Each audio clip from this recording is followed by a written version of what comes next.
Fala galera, a gente tá aqui mais um dia de Mastery com Rafa Prado. Pô, um evento fantástico, um evento que reúne pessoas que estão de fato querendo se desenvolver, não apenas pessoalmente, mas também pegar insights de negócio, né, Rafa? Pessoas que querem mudar o game. Mas o que você pode dizer pra gente melhor sobre o Mastery? O que é? E, claro, apresentar um pouco de você, pessoal que não conhece aí. Cara, para quem não conhece, o Mastery é um programa de desenvolvimento para PMEs, pequenas e médias empresas, e para empreendedores em que a gente traz conhecimento diretamente da fonte. O que significa isso? Eu trago alguns dos maiores players do mundo para te ensinar gestão, te ensinar vendas, te ensinar marketing. Já trouxe para o Brasil o Robert Cialdini, o bilionário americano do Shark Tank, o Kevin Harrington. Aqui, por exemplo, a gente traz big players brasileiros, estava o Christian Barbosa ontem aqui, também Grupo Fantástico, Carol Pfeiffer já participou. A ideia é, a gente chama de MBA dos milionários, porque é o conhecimento na prática, mas também é o conhecimento aplicado da academia, né? Hoje mesmo eu tô já no meu segundo mestrado, pra você ter noção, agora tô fazendo em Oxford, puta processo, mas querendo ou não, se você pega Harvard, se pega Oxford, Stanford, é a fonte do conhecimento de gestão, inclusive de marketing também. A ideia é sempre trazer o conhecimento de qualidade para que os empresários possam tomar decisão. Perfeito. O Rafa defende uma linha muito interessante de sair um pouco desse conteúdo raso que o pessoal apresenta, principalmente hoje em dia nessa área de marketing digital, produção de conteúdo. O Rafa ele vai muito além, é aquele deep learning, né? Deep learning. Não, é fantástico, fantástico. E agora vou passar aqui para vocês ou melhor, o Rafa vai passar para vocês aqui uns insights desse conteúdo que é exclusivo. Olha, vocês não vão achar isso em qualquer lugar. Eu peguei aqui algumas perguntas para fazer com o Rafa sobre principalmente o que a gente aprendeu ontem, com alguns insights do Christian. Perfeito. E isso daqui é um conteúdo de qualidade, hein? Aproveitem. Por isso já deixa o like aí, se inscreve no canal, por favor, hein? Vamos lá. Rafa, eu achei muito interessante ontem que o Christian falou que essa é a primeira geração a perder 8 pontos no QI. Perfeito. E muito ele falou por conta dessa falta da boa utilização das ferramentas, porque, poxa, se for parar pra pensar, a gente tem mais tecnologia hoje no nosso bolso do que quando levou o homem pela primeira vez à Lua. Só que a gente não tira bom proveito disso. Perfeito. E como consequência saiu esse resultado, que a gente perdeu 8 pontos no quê? Primeira geração. O que você acha sobre isso? Não, eu acho que isso é uma grande verdade e muito mais do que isso, né? Hoje as pessoas estão preguiçosas no sentido do pensamento. Vou dar um exemplo muito bom para você. O nível de analfabetismo funcional no Brasil, ele passa de 70%. A gente está falando de 215 milhões de habitantes. Então isso mostra e comprova que as pessoas, por mais que elas estejam se formando, têm diploma, sei lá, do ensino médio, elas não sabem de fato ler e entender. O ponto não é ler as palavras mastery, formar sílabas. O ponto é você entender o sentido daquilo que você de fato está lendo, né? E o que acontece? Tem alguns livros, pega por exemplo o livro Geração Dopamina. A gente é muito viciado em diversos estímulos que vão de pornografia, que hoje é extremamente acessível, a até mesmo o WhatsApp. Tem gente que, meu Deus do céu, passa a vida toda ali no WhatsApp e você manda uma mensagem, a pessoa já te responde na hora. Parece que ela não vive fora dessa caixinha da tecnologia. E isso faz com que você terceirize o seu pensamento, a sua inteligência para coisas artificiais.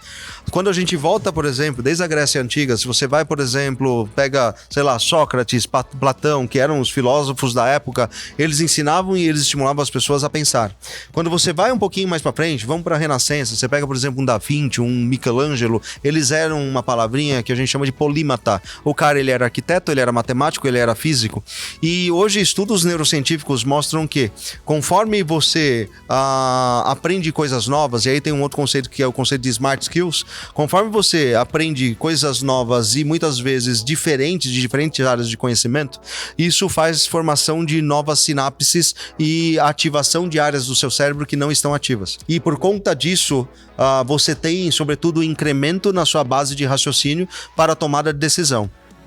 O que acontece é o seguinte, a partir do momento, desde a Revolução Industrial, que você foi criado e feito e manipulado para pensar em fazer uma única atividade, e ainda mais agora, as pessoas elas não fazem nada profundo, não tá na geração, não precisamos fazer universidade. Para mim, essa retórica não é sobre fazer universidade, é sobre ter disciplina de fazer algo começo, meio e fim, ao longo de 4 anos, num tempo que você tá formando seu caráter. Você só tem 17 anos, você só tem 18 anos. E o problema é o seguinte, se essa pessoa que fala que é anti-faculdade de fato lesse, seria diferente. Mas só que a maior parte dos gurus que falam que leem pra cacete, eles leem livros de 12 minutos.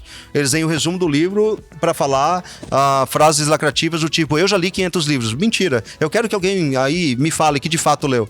São pouquíssimas pessoas. Só no meu mestrado primeiro, por exemplo, eu tive que ler lá coisa de 60 livros. Eu tenho cultura, eu tenho uma estante cheia de livros. Tô fazendo outro mestrado agora por Oxford. Cara, eu tenho que ler pra cacete.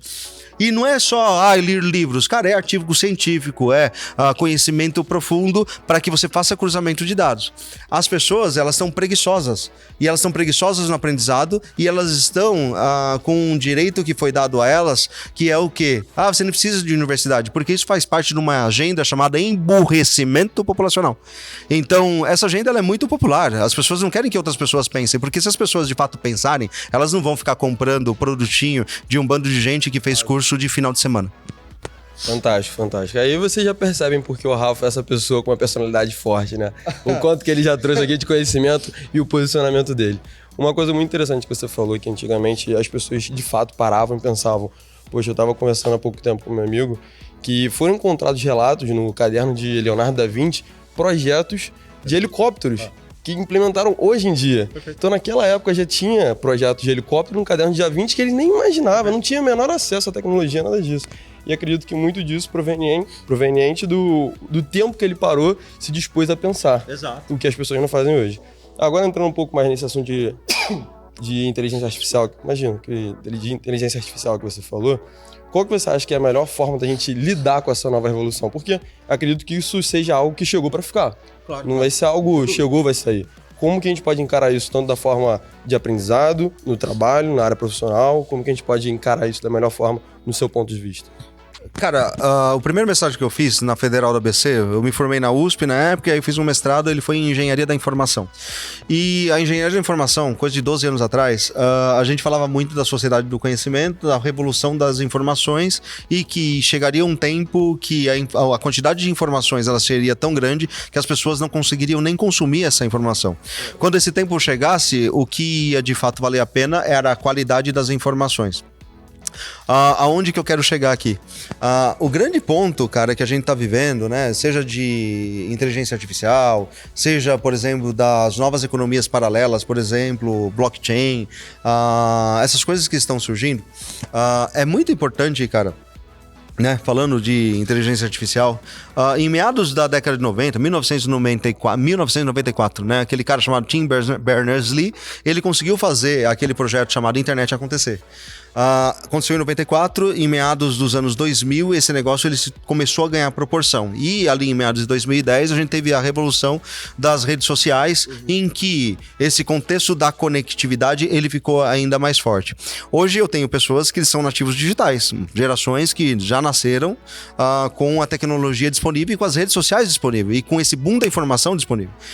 Da mesma forma que daqui 20 anos, talvez, pessoas já vão nascer de forma que ter um robô em casa seja algo natural. O que significa isso? O que significa é o seguinte: as disrupturas que a gente está vivendo hoje, elas são inevitáveis, elas vieram para ficar, mas só que a gente não pode, de maneira alguma, esquecer a necessidade que a gente tem de relacionamento humano também. Caso contrário, a gente lembra na sociedade dopamina? A sociedade dopamina ela tem alguns outros problemas também. Desses problemas é a falta de interação entre as pessoas. A falta de interação entre as pessoas, ela dificulta muitas vezes que você desenvolva outras habilidades, como soft skills. E aí o que acontece? As pessoas, por mais que ela tenha o advento da tecnologia acontecendo, elas têm que fazer uso estratégico do que tem disponível, só que elas não são a tecnologia. Entende isso? As pessoas são pessoas precisam de conexões. E, inclusive, para fechar negócios, cara, é muito interessante a gente fechar negócio, por exemplo, olho no olho. Por quê? Porque você percebe a intenção, você percebe uma série de coisas da pessoa. Vai chegar um tempo que talvez a gente tenha um óculos e esse óculos fala, não, bullshitter, não fecha com ele, ih, charlatão digital. Talvez vai chegar um tempo que isso aconteça, ok? Mas só que eu sou da política que, até mesmo você, né, com seus filhos, eu trouxe a Randy Zuckerberg, irmã do Mark Zuckerberg do Brasil. E ela fala uma coisa muito interessante, e que na época foi até capa no UOL. Ela falou para as pessoas se desplugarem da internet. Como que a Randy, irmã do Mark, fundador do Facebook, fala isso? Ela fala isso porque, lembra que você falou do QI? Sim. Por mais que a gente esteja na revolução, digamos assim, digital e daqui a pouco a revolução robótica, porque daqui a pouco, na verdade já é agora, é ontem na real. Isso já aconteceu, só que ainda não se popularizou, ok? Daqui a pouco vai ser muito popular, como eu falei, você ter robôs em casa. Ela fala desconecte para você voltar para sua origem, para sua essência.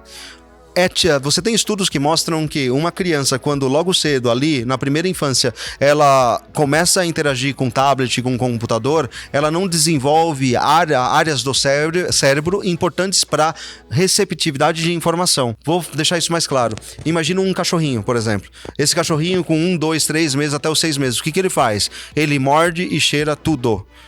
É a fase oral. Tudo bem? Nessa fase ele está trazendo um monte de input para ele. A criança, dentro da fase de desenvolvimento dela, também passa por essa fase oral. Ela quer colocar coisas na boca, ela quer sentir. Imagina que, de repente, eu começo a utilizar menos o tato dela, menos o visual dela, menos o input de informação de outros humanos como ela, interagindo com ela ou ela interagindo com eles. Acontece que muda completamente o aprendizado motor, sobretudo. Tem casos de crianças que desenvolvem problemas motores físicos, sobretudo no tempo de andar, porque estão demais conectadas com a telinha. Então você não pode fazer isso, porque é uma fase que ela tem que cair, ela tem que explorar, ela tem que se desenvolver e o cérebro dela está desenvolvendo.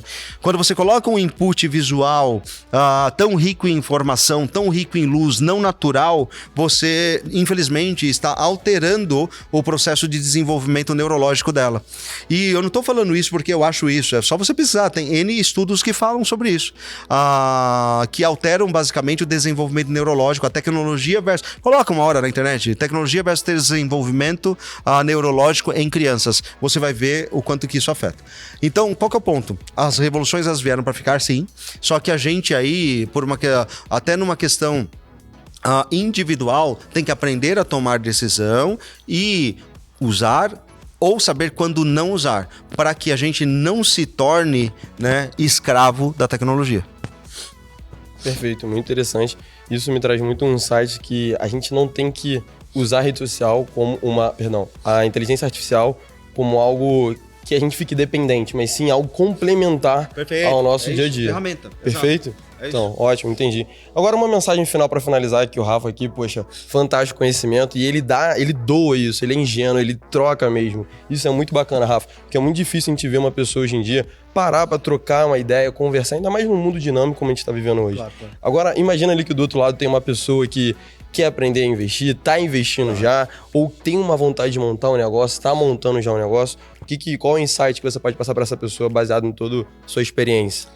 Cara, numa época de informações tão rasas, vá pro Deep Learning. Vai lá, se torna de fato especialista nas coisas. Vai lá, desenvolve Smart Skills. Vai lá, aprende a se tornar um excelente pianista, um excelente violinista. Isso daí vai ajudar a desenvolver áreas do seu cérebro que vão ajudar, sobretudo você, em tomadas de decisão de negócio. Então, a vida não é o diplominha que você de repente teve no que você se formou. É importante sim se formar em coisas, ok? Eu defendo isso. Por que eu defendo isso? Porque o ensino formal, ele ajuda você a ter disciplina e, sobretudo, ter metodologia de aprendizado. Mas só que você tem que ir além. Você não é a profissão que você se formou. Lembra dos polímatas? Os caras eram arquitetos, engenheiros, eram matemáticos, físicos e ainda por cima músicos e artistas. Temos que voltar a uma era onde as pessoas, elas valorizem a multicompetência. Porque pessoas multicompetentes não têm 8 pontos de queda de QI. Cara, perfeito. Obrigado aí, Rafa, por todo o conhecimento, todo o insight aí. Valeu, galera. Valeu, galera.